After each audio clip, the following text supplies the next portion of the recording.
В Смоленской области, неподалеку от городка Дорогобужа, есть село Алексино, в своем роде уникальное место. Если посмотреть на карту, то вы увидите, что там есть крепость. Что это за крепость, какая там произошла битва, причем тут золото Емельяна Пугачева и чем примечателен главный дом роскошной усадьбы, купленный когда-то на подставное и очень знатное лицо. Обо всем этом мы узнаем, отправившись в Алексино. Усадьба здесь реально грандиозная. Она стоит по берегам двух огромных рукотворных прудов. Сначала это была вотчина бояр Салтыковых, а в 1774 году ее приобрел богатый вяземский купец Барышников. Официально-то он сколотил состояние на торговле хлебом, но легенда гласит, что он вез по поручению фельдмаршала Апраксина бочки с селедкой для его супруги. Конечно, в бочках на самом деле было припрятано золото, отобранное у войска Емельяна Пугачева. Хитрый купец подменил бочки и золото присвоил, а Апраксин доставил чистейшую сельдь. Приобрести усадьбу человек купеческого сословия, даже очень богатый, не имел права, поэтому оформил он ее на имя своего покровителя, графа Орлова.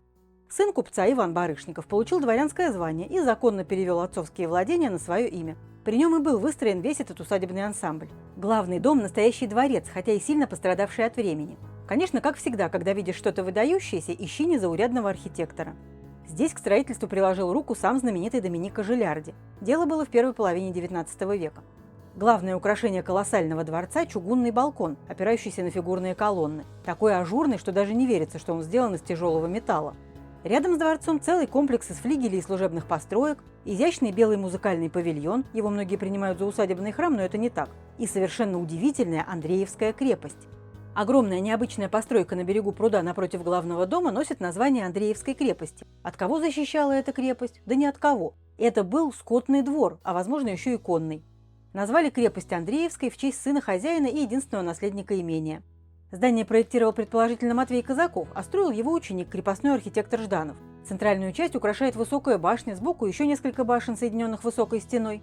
Сейчас в бывшем скотном дворе обустроены квартиры. Живут люди, огороды около дома возделывают. Здание добротное, строилось на совесть, сразу видно.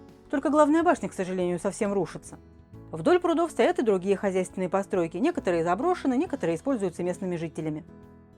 Усадебные храмы стоят в некотором отдалении от главного дома. Одним храмом Барышниковы не обошлись, выстроили целых два, правда не сразу. Более старый – храм Михаила Архангела, высокий и при этом очень гармоничный. Построен по проекту все того же Матвея Казакова, великолепный классицизм.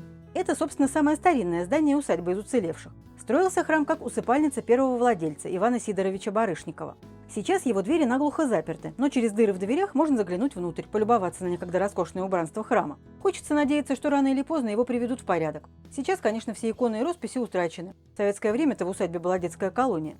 Рядом с Михаило-Архангельским стоит второй храм, поскромнее, Андреевский. Раньше весь комплекс окружала каменная ограда, но она не сохранилась, как и бумажная фабрика, ее взорвали немцы во время войны.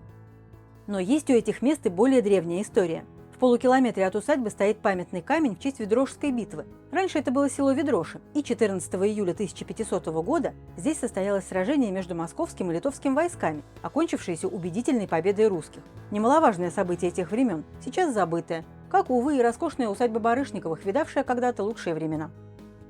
В каждом выпуске мы рассказываем о необычных и интересных местах. Подписывайтесь на канал, пишите, о чем еще хотели бы узнать, смотрите и путешествуйте.